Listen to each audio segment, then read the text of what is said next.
Cette fois le juste tombe, cette fois il se relève. L'arc des puissants sera brisé. L'arc des puissants sera brisé. Les faibles ont la force de ce Dieu. La force est à l'Éternel des armées. Vous êtes à l'émission Atmosphère, intervention chirurgicale électorale nocturne, animée par le prince Adouma David Mberakouma, la voix des sans voix, la cristallisation des aspirations légitimes du peuple souverain, le garant de la légitimité populaire et institutionnelle. Frappé du sceau du savoir et l'onction de la faculté, le bon sens populaire, agressé par des promesses non tenues d'un certain nombre d'avatars, kleptomanes, gérontocrates politiques sans base électorale. Le sujet qui défrait la chronique fait suite justement aux cases du côté du boulevard Triomphal. Ces cases qui sont consécutifs justement à l'une des applications, des applicabilités du programme de société du chef de l'État axé sur le désenclavement des quartiers sous-intégrés. Le désenclavement des quartiers sous-intégrés. La lutte contre les inondations, mais également la lutte contre les constructions anarchiques dans le Grand Libreville. Mais quel est l'intérêt de cette opération? L'intérêt de cette opération, c'est de bel et bien donner un nouveau visage à notre ville. Un visage un peu plus reluisant, un visage d'une ville moderne, d'une ville certainement en voie de développement. Malheureusement, comme eux-mêmes le disent, qu'on ne fait pas d'omelette sans casser les œufs, mais ils doivent comprendre que gouverner, c'est prévoir. Et il y a actuellement un ministère de la planification du développement. La planification du développement.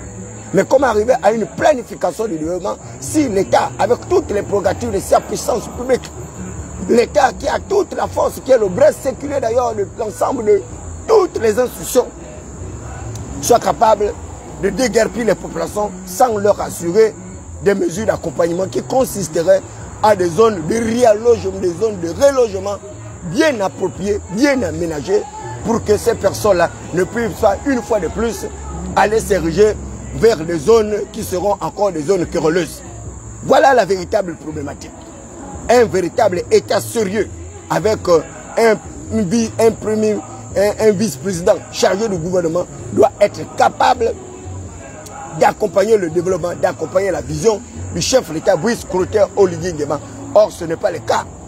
Vous ne pouvez pas donner l'argent à des personnes qui sont en difficulté, qui ont conçu leur labyrinthe, leur abri pendant près de 20 ans, 30 ans, 40 ans, 50 ans, 60 ans, à travers une épargne incongrue pour arriver à construire une maison, brique sur brique, broc sur broc, ciment sur ciment, et que après 60 ans, 56 ans de gain de gouvernance chaotique, comateuse, apocalyptique, avec les mêmes acteurs qui aujourd'hui se retrouvent être les bras séculaires du secteur, et que ce soit ces derniers qui viennent incriminer, récriminer cette population-là qui avait été pratiquement abandonnée dans un passé relativement récent.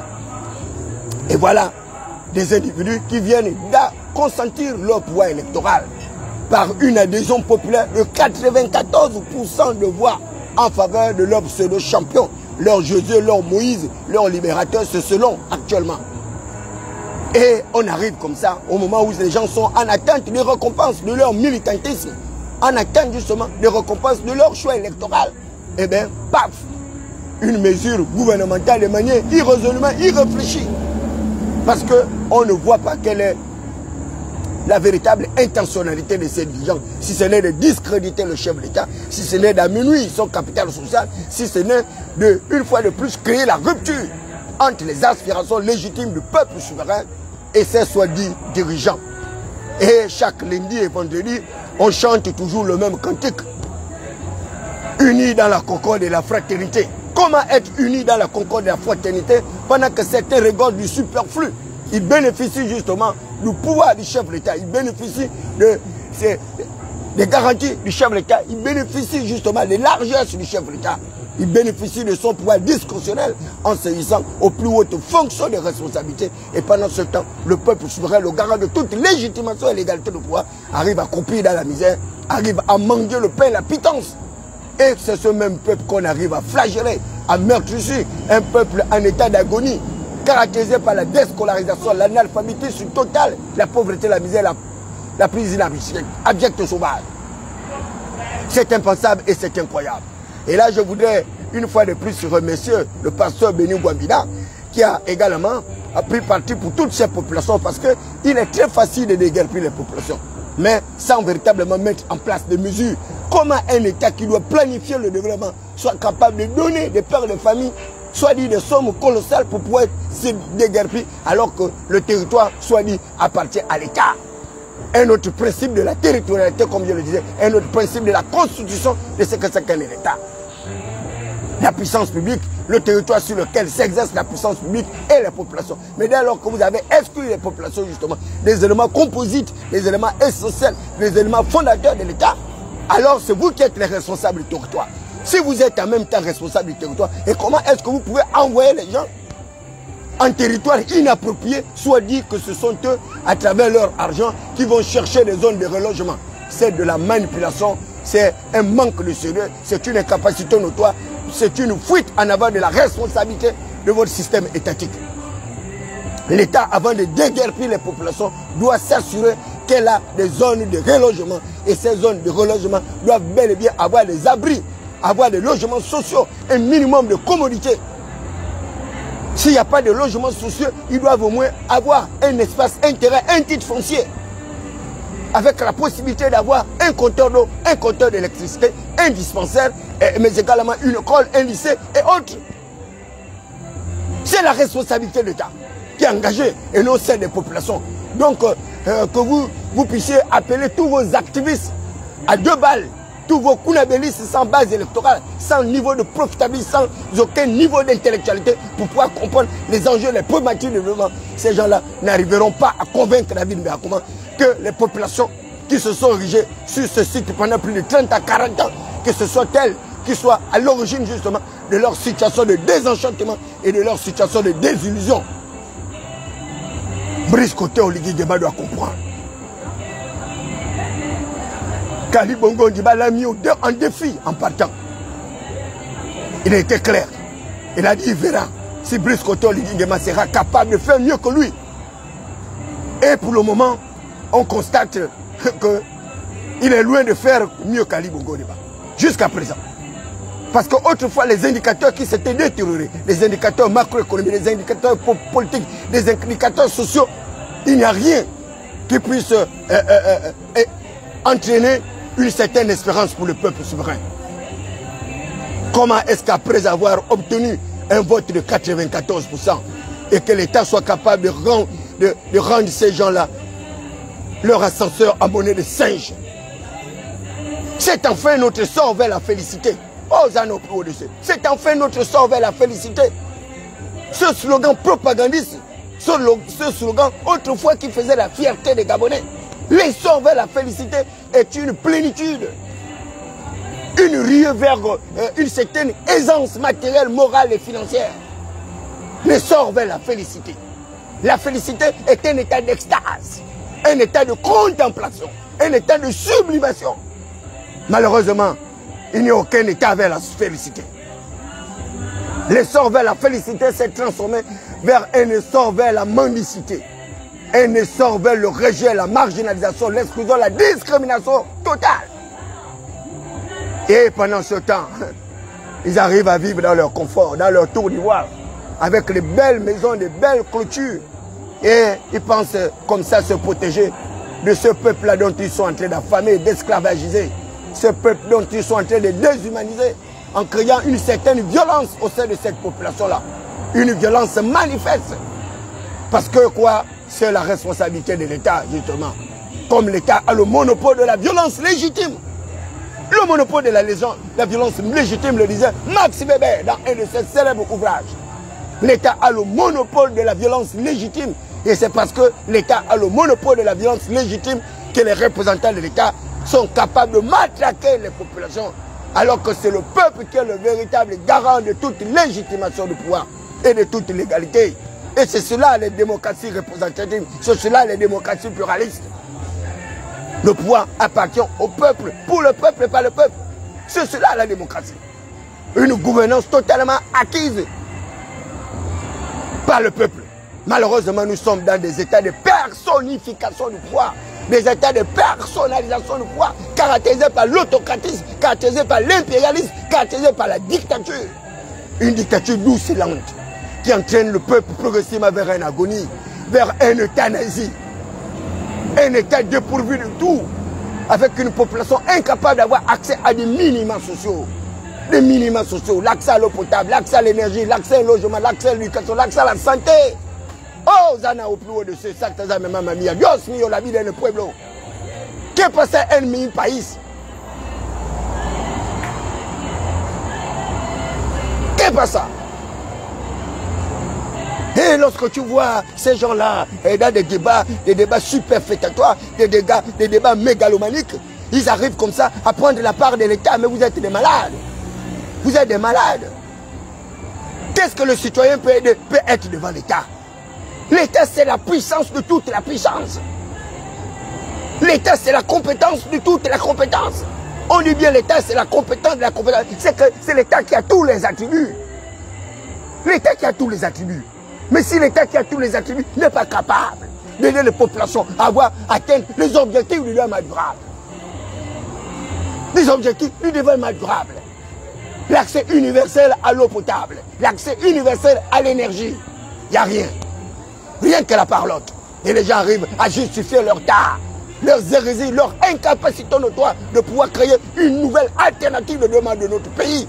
Transformer les cactus de nos villes et villages en véritable pôle attractif de développement. Vous êtes à l'émission Atmosphère, intervention chirurgicale électorale animée par le prince Adouma David Mberakouma, la voix de sang, voix, la cristallisation des aspirations légitimes du peuple souverain, le garant de toute légitimation du pouvoir. Ils sont quittés de 120 députés à 145 députés. De 120 députés à 145 députés. Un État qui augmente ses charges productives. Un État qui augmente ses charges productives. Un État qui augmente la souffrance justement des deniers publics. De 120 députés à 145 députés. Calculez 120 députés, vous multipliez par 1 700 000 par chaque député. Vous multipliez par 12 mois, pour ça vous fait un an. Vous prenez 1 700 000 francs, vous multipliez par 60 mois. Et là vous prenez 1 700 000, vous multipliez par 60 mois. Ensuite vous multipliez par 145 députés. Mais quel gâchis financier! Quel gâchis financier! Mais les peuples africains ont des difficultés et ce sont eux qui parlent de la lutte contre le désendettement. Ce sont eux qui parlent de la lutte pour la rationalisation des ressources financières. Ils ne sont pas capables. Chaque jour, ils augmentent les charges. Ils arrivent à manger plus qu'ils ne produisent. Et dans un marché mondial, au sein du commerce international, ils ont une part congrue. Ils n'atteignent même pas les 0,0 et quelques %.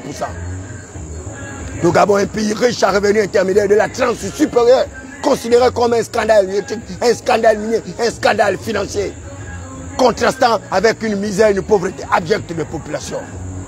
Un pays qui n'est pas capable justement d'extravertir l'économie de son pays. Quitter d'une économie de rente en une économie de production. Quitter d'une économie de rente en une économie de production. Ils n'en sont pas capables. Et ils se disent d'être des économistes pangos, des économies, des universitaires, des quartiers sous-intégrés, des pays industrialisés. Ici nous sommes au Gabon. Ici, nous sommes au Gabon. Lorsque vous avez mis votre pied à l'université Omar Bongo Ondimba, vous n'êtes pas capable d'avoir un même cerveau. Vous êtes obligé d'avoir un cerveau explosif comme celui du prince Adouma David Mberakouma. Vous êtes obligé d'avoir un cerveau nucléaire frappé du sol du savoir. Et l'onction de la faculté cerveau sévère divinement électrifié. Mon nom c'est David Mberakouma. Je suis un prince Adouma. Je suis un prince Adouma. Rien à voir avec vos sémilités qui arrivent à justifier des farces et des bêtises, qui arrivent à justifier des absurdités, parce que quoi, ils aimeraient faire du Kounabeli sans perspective, parce que ce sont des propagandistes électoralistes. De toutes les façons, nous nous retrouverons sur le terrain. Nous nous retrouverons sur le terrain. Les 145 députés là, je ferai tout pour que vous n'arrivez pas à atteindre ce processus-là, pour que vous n'ayez pas ces 145 députés. Nous allons vous traquer des villes et villages, de communes en département, en chef-lieu et autres arrondissements.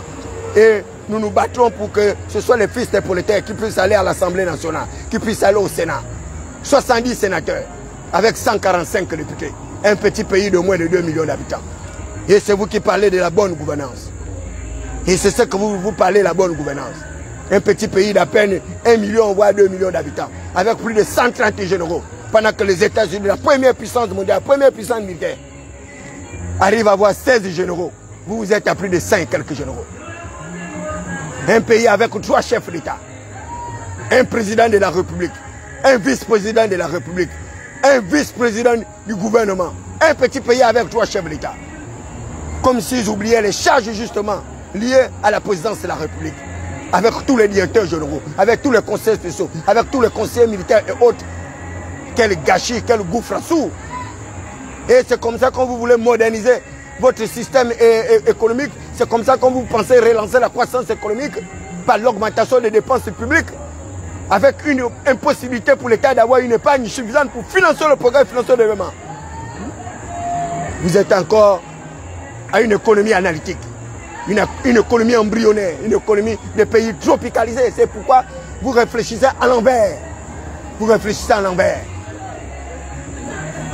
Au moment où vous devez réfléchir sur la mise en place d'un certain nombre d'indicateurs macroéconomiques, au moment où vous devez réfléchir sur l'amélioration significative et qualitative des populations, des conditions de vie des populations, vous continuez à jeter ces populations-là dans le désarroi, dans le tourment, dans la misère, dans la pauvreté la plus inimaginable. Et vous allez encore augmenter le rythme de la violence au sein de nos pays. Parce que ces individus-là qui hier avaient une unité politique se retrouvent sans rien. Et ils vont augmenter justement les petits braqueurs et pieds cassés dans les différents quartiers. Et c'est comme ça que la violence va encore monter dans nos différents quartiers. Et nous allons une fois de plus enregistrer le désintérêt justement des populations sur notre système électoral. Nous allons nous retrouver une fois de plus avec des urnes qui vont être vidées. Parce que les gens ne trouvent pas leur compte, se sentant désillusionnés, se sentant désenchantés. Ils vont encore repartir, se recroqueviller dans leurs villes et villages. Parce qu'ils n'auront plus confiance au pouvoir électoral. Ils ont compris qu'ils ont été une fois de plus trompés et trahis. Et que leur pouvoir électoral ne leur a servi de rien. Il a plutôt servi ceux-là qui ont détruit le pays. Ceux-là qui étaient leur souffle-douleur. Et ce sont eux qui aujourd'hui arrivent à manger. Et ils arrivent à être gueuguenards. Ce sont eux aujourd'hui qui ont retrouvé leurs chevaux. Ils ont retrouvé leur affiliation. Ils ont retrouvé leur affinité. Ils ont retrouvé leur pouvoir financier. Et ils peuvent continuer à scolariser leurs enfants. Aucune possibilité pour les fils de prolétaires. Aucune voie de sortie. Aucune voie de sortie. C'est la misère la plus inimaginable. Et c'est le même marteau qui frappe dont on a raccourci le manche pour mieux ajuster le coup. C'est vraiment dommage et regrettable. Honte à David Mbeyakouma si un enfant de Nanti arrive à me battre. Honte à David Mbeyakouma si un fils de riche arrive à avoir un cerveau qui soit au-dessus de la moyenne ou bien un cerveau qui soit capable de rivaliser le mien. C'est comment? Voilà. Honte à moi si j'arrive à rentrer dans leur secte pernicieux, dans leur loge où ils arrivent à déshumaniser les gens. Ils arrivent comme ça à accroître la misère, la pauvreté du peuple souverain. Alors qu'être un représentant du peuple, c'est être un être compatissant. C'est embrasser la misère du peuple, c'est embrasser les besoins du peuple, c'est faire du peuple sa priorité, pour que le peuple fasse de vous sa priorité. Vous êtes tous sauf les véritables élus du peuple souverain. Vous êtes tous sauf les véritables maires du peuple. Vous êtes tous sauf les véritables sénateurs du peuple. Vous êtes tous sauf la volonté du peuple que vous n'êtes pas capable d'exprimer. Moi, David Mbeyakouma, je suis le seul qui soit capable, justement, de véhiculer la volonté du peuple. Je suis le seul qui soit capable de donner ma vie pour ce peuple-là, dont j'ai une forte estime, ce peuple dont j'ai de l'amour, de l'affection, pour avoir vécu dans les mêmes conditions, des conditions de vie lamentables que cette population aujourd'hui, qui est en train de pleurer leur demeure, qui est en train de pleurer leur commerce, qui est en train de pleurer leur unité positive. Ce même peuple-là qui est en train de pleurer les cieux, les astres lumineux, les constellations, l'univers, avec toutes les Pléiades. Oh, nous allons plus au-dessus, éternel des armées, le Dieu de veuves et des orphelins, le Dieu de malheureux, le Dieu de misérables. Toi qui n'as jamais échoué, éternel des armées, lève-toi du lieu de ton trône. Lève-toi du lieu de ton trône. Tu as dit dans ta parole que tu ne laisseras pas prospérer les méchants. Tu ne laisseras pas prospérer les méchants. Appelle Azraël, l'ange de la mort. Azraël, l'ange de la mort. Toi qui as réduit au silence l'armée de Pharaon. Toi qui as brisé l'orgueil de Pharaon. On t'appelle Azraël, l'ange de la mort. Je t'appelle de l'Orient, Azraël. Je t'appelle de l'Occident, Azraël. Je t'appelle des 4 points cardinaux, Azraël. Pénètre le sanctuaire de ces individus. Pénètre leur sanctuaire. Détruis leur grenier. Détruis leur santé. Détruis leur avoir. Détruis leur confort. Détruis leur bien-être. Apporte le secours à tes enfants, éternel des armées. Apporte le secours à tes enfants. Apporte le secours à tes enfants. Lorsque le peuple crie, la Bible déclare que toi, l'éternel des armées, tu entends ses pleurs. Entends les pleurs de tes enfants, Éternel des armées. Je te prie, je te supplie. Toi, le Dieu de ma main, Goudouma, celui qui n'a jamais échoué. Toi qui fais bouillonner la mer comme une chaudière. Par le souffle de tes narines, tu fais périr les méchants. Fais périr les méchants de ce pays. Éternel des armées, pénètre leur maison, leur domicile, leur sanctuaire. Que l'ange de la mort les frappe de mort. Des maladies incurables, des maladies qui vont défier la science, l'univers, les constellations. Il faut que ces gens-là connaissent que le Dieu du Gabon est un Dieu mystérieux. Va être mystery God. Holy Spirit, you are Spirit of God. Holy Spirit, you are King of Kings. You are wisdom of God. Holy Spirit, my name is David. I am a son of God. I command you now. I command you now. Spiritu del hombre, spiritu del hijo, spiritu del Espíritu Santo.